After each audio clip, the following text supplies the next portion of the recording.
iyi ni radiyo BBC gahuza miryango ivugira i Londres kuri metero 19 25 31 na 41 no ku mirongo ya FM mu karere k'ibiyaga bigari no kuri internet kuri bbcgahuza.com.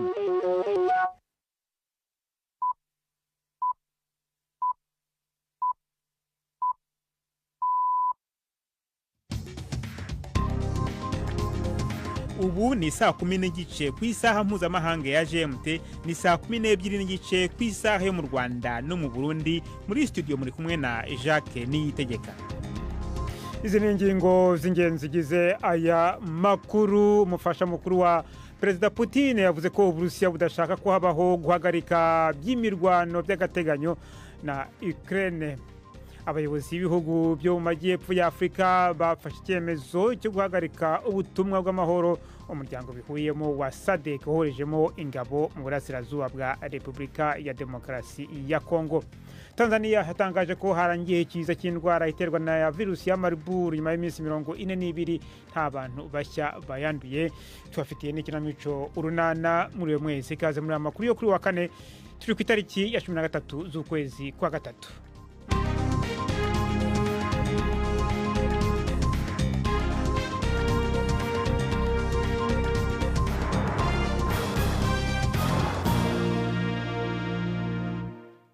Ana makuru reka tuyahere ku mugabane w'Uburayi. Umufasha mukuru wa Perezida Putin yavuze ko Uburusiya budashaka ko habaho guhagarika kw'imirwano by'agateganyo na Ukraine.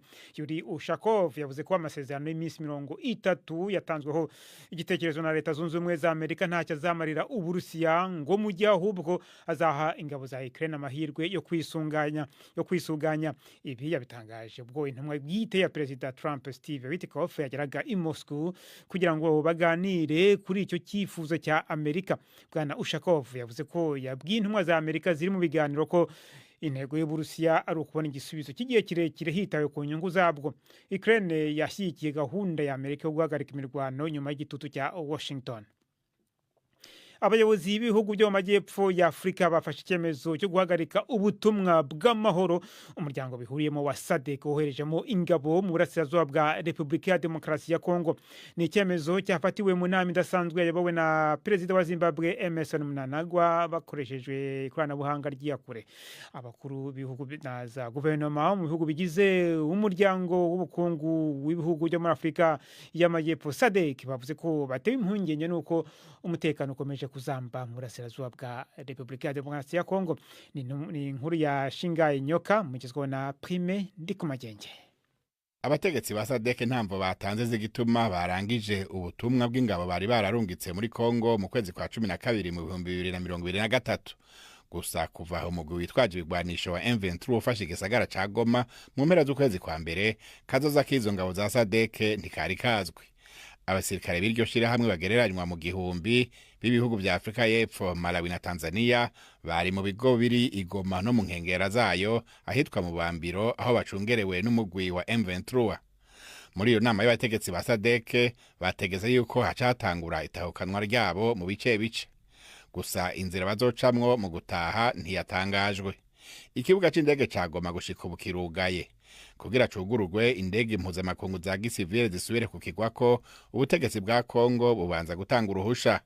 Ntawuzi ko urwo ruhusha rwatanzwe M23 ikaba ariyo itaremera kuko ari igenzura igisagara ca Goma.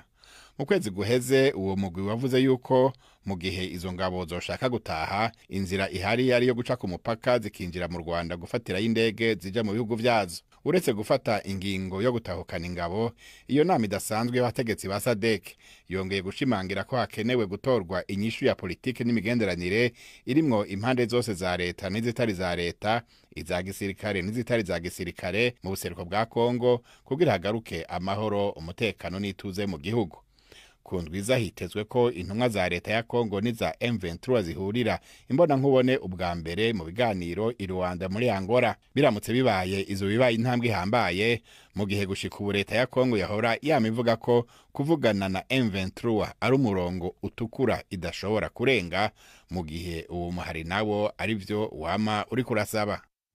twerekeze noneho mu burasirazuba bwo hagati ya Israel yateye ibyatsi byavuye muri raporo yakozwe n'impuguke z'umuryango w'abibumbye yishinja gukoresha buri gihe ihohoterwa rishingiye ku gitsina, yororoka ndetse n'ubundi bwoko bw'urugomo rushingiye ku gitsina mu ntambara yo muri Gaza. Iyi raporo yakoreshejwe n'akanama k'umuryango w'abibumbye gashinzwe uburenganzira bwa muntu, itanga ibimenyetso byerekana gusambanya ku ngufu imfungwa z'abanyepalestina no gusenya ibigo nderabuzima byita ku buzima bw'abagore. Ni inkuru ya Yolande Nere mugezwaho na Jean Claude Mwambutsa. Minisitiri w'intebe wa Israel Benjamin Netanyahu yasubizanyije uburakari bwinshi kuri iki cyegeranyo. Yavuze ko aka kanama k'uburenganzira bwa muntu karwanya abayahudi ko kaboze gashyigikira iterabwoba kandi ko nta nicyo kamaze.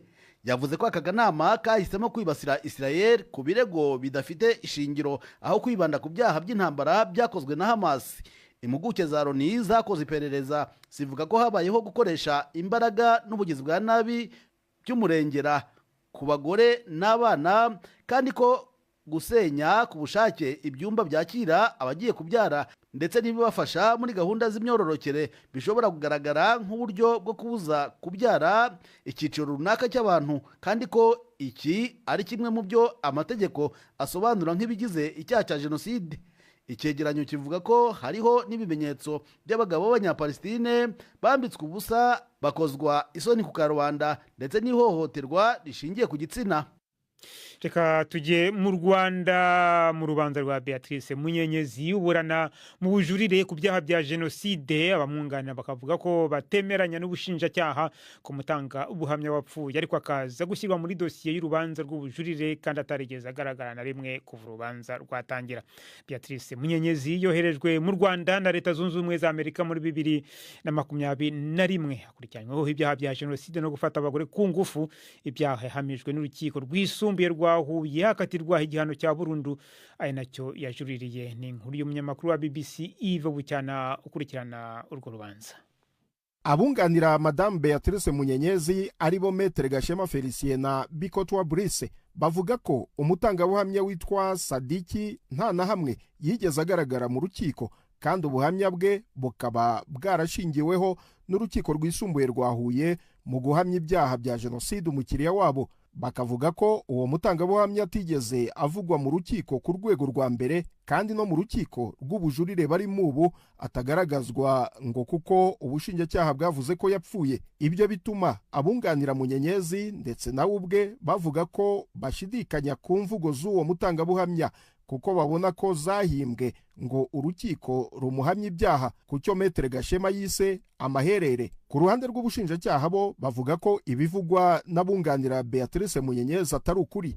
Umushinjacyaha agaragariza urukiko ko umutangabuhamya Sadiki yabajijwe mu mwaka wa 2012 mu bugenzacyaha akiriho, nyuma za gupfa mu mwaka wa 2021. Umushinjacyaha kandi avuga ko ikimenyetso gishingiye ku buhamya ari amagambo avugiwe imbere y'urwego rubifitiye ububasha, ngo kuba umutangabuhamya Sadiki yarabajijwe mu bugenzacyaha birahagije kuba ubuhamya bwe bwashingirwaho. Umushinjacyaha avuga ko mu buhamya bwa Sadiki yashinje Munyenyezi ko yahaye itegeko interahamwe zari kuri imwe muri bariyeri mu mujyi wa Butare kujya kwicira umuntu mu Masaka.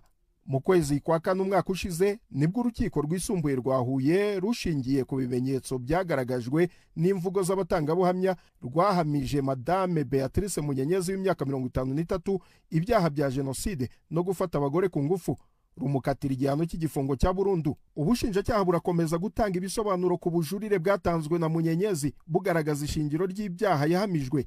Ni ibyaha we aburana hakana. Mu rubanza yisobanura avuga ko azira ibyaha by'umuryango yashatsemo. Umugabo we Shalom ntaho bari na nyirabukwe Pauline Nyiramasuhuko wahoze ari minisitiri w'umuryango mbere ya jenoside bafungiye Arusha muri Tanzania ku byaha bya jenoside. Tujya noneho mu Bubiligi aho ubushinjacyaha bwo muri icyo gihugu buvuga ko ikigo cy'ikoranabuhanga cy'itumanaho gikomeye cyo mu Bushinwa Huawei gikekwa kungukira mu bikorwa bivuga ko bitemewe n'amategeko byibasiye inteko nshinga amategeko y'Uburayi byo gusaba abategetsi gukora ibintu bigifitiye inyungu. Abashinzwe iperereza bavuze kandi ko abacamanza basabye ko ibiro by'abafasha babiri by'abadepite bifungwa. Abantu benshi batawe muri yombi kugira ngo bahatwe ibibazo nyuma y'ibitero bya polisi mu Bubiligi no muri Portugal, kandi kandi umuntu umwe yafatiwe mu Bufaransa. Huawei ntacyo irabivugaho. Huawei yahuye n'igitutu mu Burayi n'ahandi kubera isano ifitanye na guverinoma y'Ubushinwa, mu gihe hari ibibazo by'umutekano ishobora guteza. Iki kigo gihakana ariko guha amakuru guverinoma i Beijing. BBC gahuza imiryango ni saa 10:39 muri studio za BBC i Londres.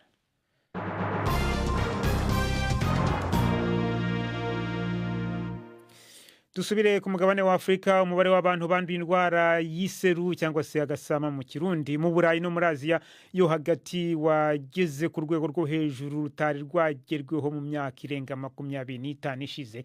Ishami ry'umuryango w'abibumbye ryita ku buzima OMS ryavuze ko ubwandu bwikubye kabiri muri 2024 ugereranije na 2023 bugera kuri hafi 128.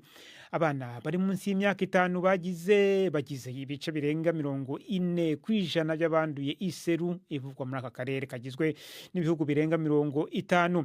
Umuyobozi wa OMS mu karere k'Uburayi Hans Henrik Kluge yavuze ko iyi mibare yagombye gutuma abantu barushaho kuba maso, atanga impuruza ko hatabayeho umubare munini w'abantu bafata inkingo iki kibazo nta mutekano mu by'ubuzima wazaboneka kino kibazo kitabonewe umuti. Tanzania yo yatangaje ko harangiye ikiza cy'indwara iterwa na virusi ya Marburg nyuma y'iminsi 42 nta bantu bashya banduye. Abashinzwe ubuzima bavuga ko iki cyorezo cyakumiriwe nyuma y'urupfu rw'umuntu wa nyuma wemejwe ku ya 28 z'ukwezi kwa mbere. Iki cyari icyorezo cya kabiri cya Marburg muri Tanzania mu myaka 2 ishize.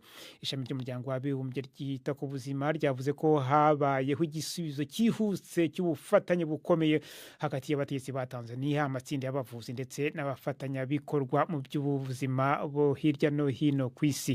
Iyi virusi yica cyane, itera umuriro ukabije uherekejwe no kuva amaraso kandi kwirakwizwa no gukora ku matembabuzi y'abayirwaye. Perezida wa Polonye Andrzej Duda yasabye Amerika kohereza intwaro za kirimbuzi zo mu bwoko bwa nucleaire muri Polonye mu rwego rwo gukumira Uburusiya. Mu kiganiro n'ikinyamakuru The Financial Times, Bwana Duda yavuze ko yaganiriye kuri kino gitekerezo n'intumwa idasanzwe ya Perezida Trump muri Ukraine n'Uburusiya Keith Kellogg. Polonye yihutishije kuvugurura igisirikare cyayo kuva Moscow yagaba igitero simusiga muri Ukraine, none ubu nicyo gihugu cya mbere mu muryango wo gutabana wa OTAN gikoresha amafaranga menshi ugereranije n'umutungo wacyo mu kwirindira umutekano. Ni inkuru ya Adam Easton mugezweho na Ivete Kabatesi. Perezida Duda ntiyavuze uko itsinda rya Trump ryakiriye icyo gitekerezo cye. Kuba Amerika igerageza gushishikariza inzira y'ibiganiro byo guhagarika imirwano muri Ukraine, kohereza intwaro za kirimbuzi muri Poland bishobora gufatwa nk'ubushotoranyi bukomeye ku ruhande rwa Moscow. Bwana Duda yavuze ko Uburusiya butigeze busaba uruhusa umuntu n'umwe mu 2023 ubwo bwatangazaga ko bugiye gutwara intwaro za kirimbuzi i Belarus hegereye umupaka wa Poland. Mu cyumweru gishize, Minisitiri w'Intebe Donald Tusk yabwiye inteko ishinga amategeko ya Poland ko yifuza ko igihugu cyagira ubwirinzi bwite bw'intwaro za kirimbuzi, ariko yemera ko kubigeraho byasaba urugendo rurerure cyane kandi rukeneye kwemeranywaho na bagenzi babo bo mu mutwe wo gutabarana hagati ya Amerika n'Uburayi NATO. Umushumba wa Kiliziya Gatolika Papa Francisco hari mu kwizihiza isabukuru y'imyaka 12 amaze ku ntebe y'upapa mu bitaro i Roma, aho hari mu gukira ibibazo bikomeye by'ubuzima maranye ukwezi. Vatican yavuze ko Papa yeretswe ubutumwa bw'abamwandikiye bamwifuriza gukira vuba mu gihe akomeje kwivuza. Hari igihe Papa Francisco yararembye cyane, arwaye umusonga n'ibibazo bifitanye isano nawo, hari kubu uyu mukambwe w'imyaka 88 bivugwa ko ubuzima bwe butakiri mu kaga gakomeye. BBC gahuza imiryango tugeze ku isaha ya 12:44 ku masaha yo mu Rwanda no mu Burundi. Noneho no mwanya w'ikinamico Urunana.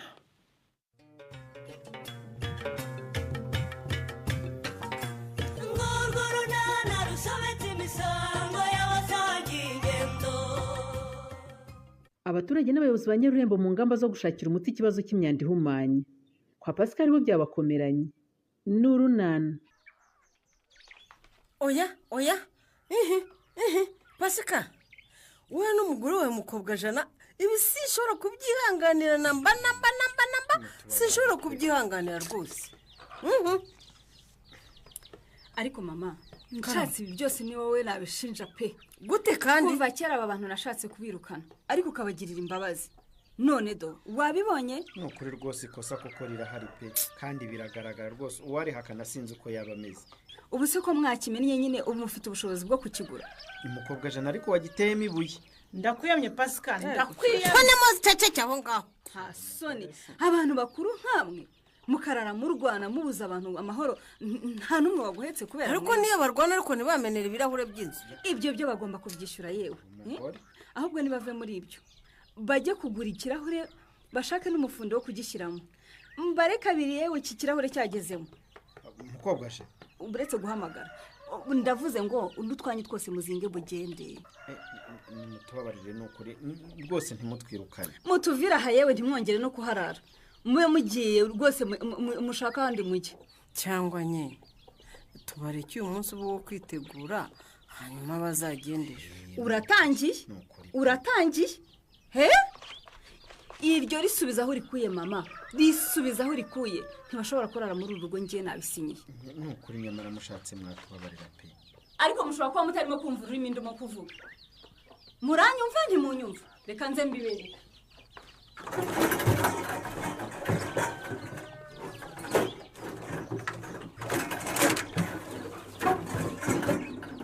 Okay. Sibi, musori gataza. Mutware ibintu byanyu. Mutware iyo myanda yanyu vanga. Ahubwo mama, herekeza abacuti bawe ngenda bavanga.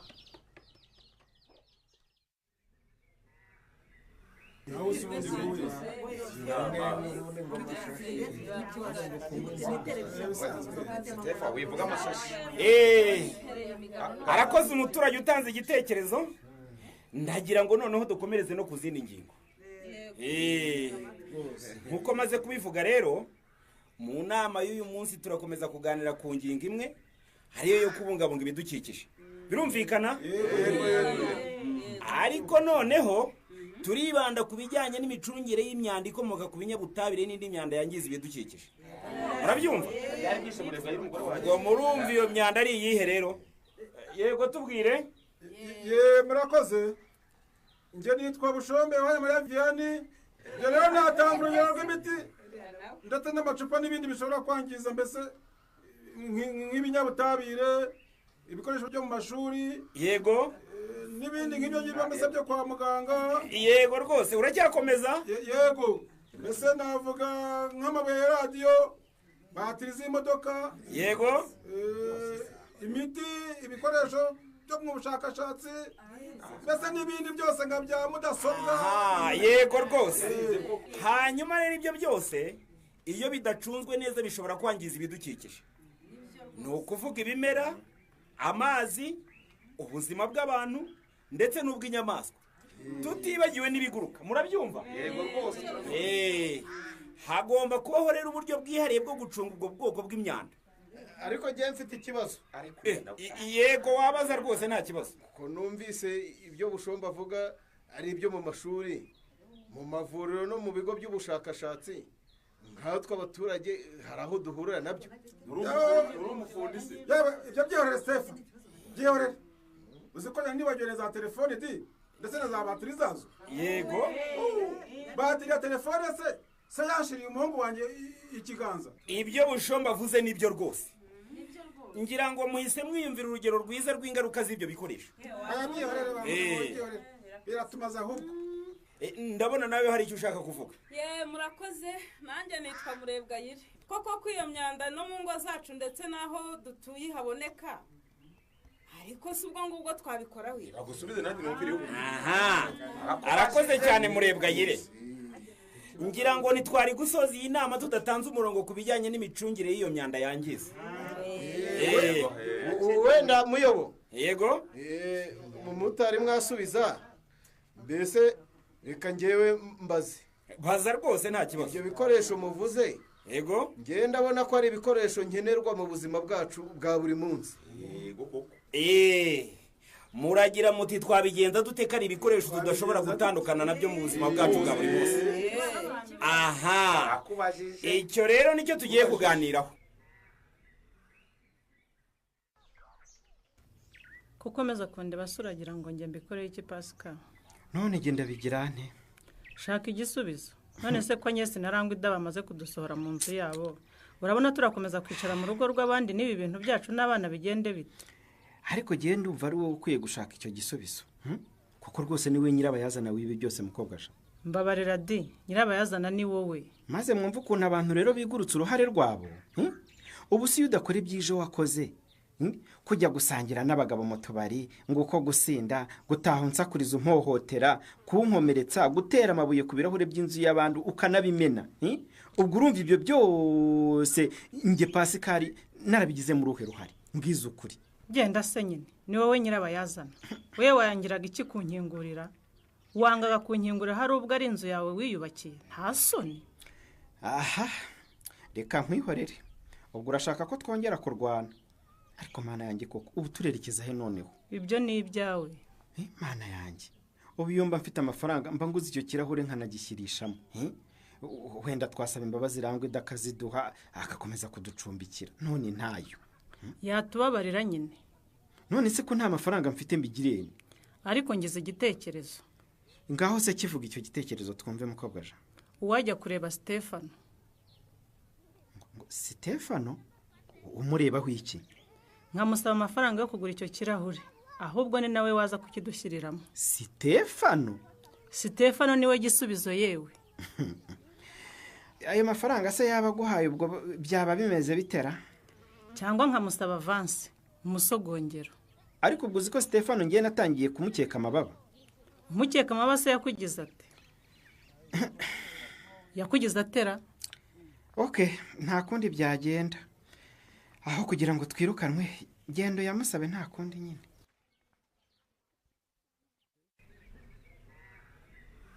Yego murakoze nanone. Yego. Nkuko mwabitubwiye ndetse n'ingero tukaba twazibonye. Bari abana baherutse gukomeretswa na bati ya telefone.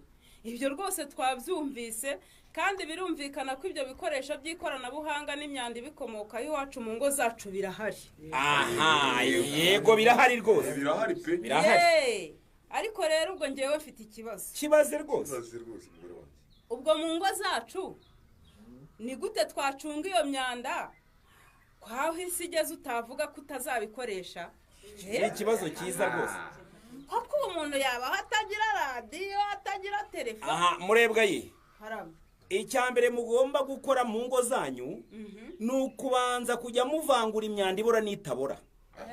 Urabyumva neza? Ibora mukayishyira ukwayo, itabora nayo mukayishyira ukwayo. Ikindi rero, hari ibindi binyabutabire n'ibifitanye isano nabyo. Tuvuge nk'imiti yica udukoko, cyangwa imyanda ikomoka ku bikoresho by'ikoranabuhanga nk'izo telefone zashaje na batiri zazo, amacupa yavuyemo imiti itandukanye, byose bigomba gukusanyirizwa ahantu hamwe kandi hatagira aho hahurira n'ibindi bintu cyangwa abantu. Birumvikana neza? Yego. Ndabyumvise. Hanyuma se ubwo aho hantu tuba twabikusanyirije bigomba kugumaho. Ariko rero numva bimaze gukusanyirizwa ahantu hamwe nta kindi cyaba gisigarutse kubitwika. Aho reka. Muramenye rwose. Ahubwo kirazira. Nongere mbisubiremo namwe bimenye rwose kirazira. Gutwika iyo myanda ni ikosa rikomeye mwaba mukoze. Kahore tuzakirahira. None ubwo bigomba kugenda bite? Aha, munkurikire. Ubu rero inzego z'ubuyobozi haba ku rwego rw'akagari no ku rwego rw'umurenge haba hagomba guteganywa uburyo iyo myanda igomba gukusanywa n'uburyo igomba kugezwa ahantu iba yarateganyijwe gukusanyirizwa ku rwego rwisumbuye. Murabyumva? Aha, ikindi kandi subonetse wese ugomba gukusanya iyo myanda. Oya rwose. Hari abantu babihuguriwe bashinzwe kubikusanya hakurikijwe amabwiriza agena ikusanya ry'iyo myanda. Aho ariko cyema afite ikibazo. Ikihe busho? Dore ikibazo giteye giki. Aha. Ko hano mu kagari kacu tutaza abo bantu babishinzwe cyangwa se ikindi kigo cyaryo cyose kibishinzwe twe twabimenya dute? Yego. Yego rwose no namifite akamaro. Okay. Niba mutabazi cyangwa wenda koko bakaba badahari, ntabwo tuzi rwose. Twebwe nk'abakozi bashinzwe ibidukikije tugomba gukorana n'ubuyobozi bw'inzego z'ibanze tukigira hamwe uko ubwo buryo bushyirwaho. Birumvikanye? inama yari ikenewe.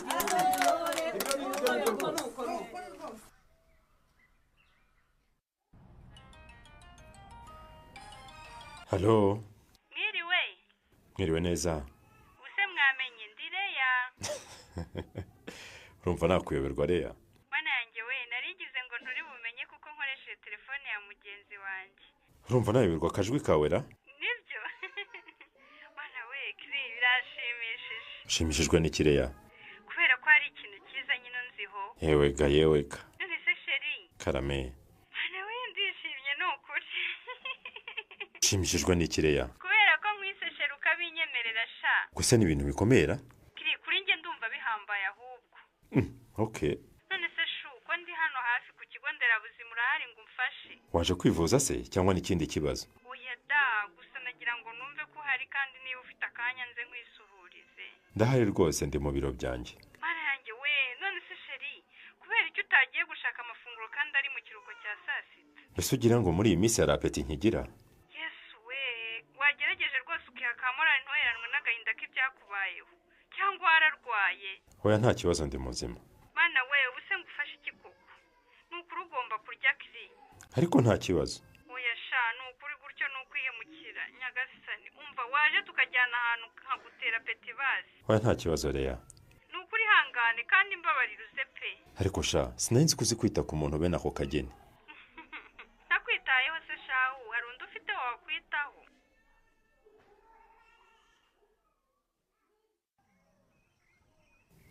ariko rero nubwo wanze ko tuvugana ariko wenda wagenda ukirebera none ukatwirukana ariko wamaze kubyibonera. Ibyo nibonera ni ibiki ubwo umukobwa jo. Wenda reka tureke gutinda cya kirahure cyamenetse rwose twamaze gushyirishamo ikindi. Ngo iki? Do reba nukuri. Reba. Ndabona mwagishubijemo koko. Rega twagukoreye ikosa nta kuntu rero twagombaga kubereka gutyo gusa rwose. Cyakora mwakoze da. Reka mbashimire. Suko se ariko rero rataburiya nge mbona wowe uri umuntu mwiza. Gusa se gira uti ahubwo asa n'Imana y'u Rwanda. Oya rwose Imana yatwihere umukecuru mwiza. Umubyeyi w'imfura pe. Umva cyane. Namwe murakabye ariko. Nge nikundira n'ukuntu wumva abantu ukagira imbabazi ukamenya no kwihangana. Cyane nicyo kintu. Nese simwe mu ntesha umutwe. Nukuri rwose si ukubeshya ikibazo nta nyesi gusa pe. Ese wabagira ati si amakosa yanyu. Oya buriya rwose wowe bongeye ukatubabarira. Twakubera abantu beza erega buriya dushobora no guhinduka. Ahubwo se Pasika ndakumva. Mwabigenje mute kugira ngo mushobore gusubizamo kirahure. Wowe kabyarawe twebwe twibwirire niba utubabariye naho uko twabigenje rwose nabyo turabigusobanurira pe. Muratubabarira dusubire mu nzu se ko ntawe dufite twajya n'uru rubyaro. Ushatse watugirira impuhwe ukatubyara ubwa kabiri. Rangwe ni ukuri watubereye umubyeyi komeza utubyare mubyeyi mwiza. Ngabo kwa Pascal baratakamba. Izi mbabazi basaba se barazihabwa. Naho mu kiganiro runana cy'ubutaha. Ikinamico runana mwitegurirwa n'umuryango Urunana Development Communication mukayikurikira kuri radio BBC kuwa 2 no kuwa 4 saa 12:45 z'umugoroba. Ikinamico runana kandi mwayikurikira kuri YouTube. Kuyigeraho andika ijambo Ikinamico runana official maze utange n'ibitekerezo. Uramutse ufite ikibazo cyangwa igitekerezo kandi wifuza kutugezaho watwohereza ubutumwa bugufi bwanditse kuri telefone igendanwa 0783 18 10 64. Mushobora kandi kunyuza ubutumwa kuri page yacu ya Facebook. Kwigeraho no kwandika ijambo Urunana. Tubibutse ko tubagezaho ikiganiro gikuyemo ibice by'Urunana twumvise mu cyumweru. Icyo kiganiro tukibagezaho ku cyumweru saa 9:30 za mu gitondo na saa 11 z'umugoroba kuri BBC. Dusubikiye ikiganiro Urunana cy'uyu munsi naho butaha. Barakoze bagenzi bacu mu ikinamico Urunana nibo rero bashoje amakuru yacu yo kuri wa 4 tariki ya 13 z'ukwezi kwa 3 n'amakuru yarahagarariwe na Nina Iradukunda ku buhanga bw'ibyuma hari Abi. Mwakoze cyane kwitamo BBC gahuza miryango. Amakuru yacu mutakurikiye kuri radio mushobora kuyasanga ku rubuga rwacu rwa internet ni bbcgahuza.com.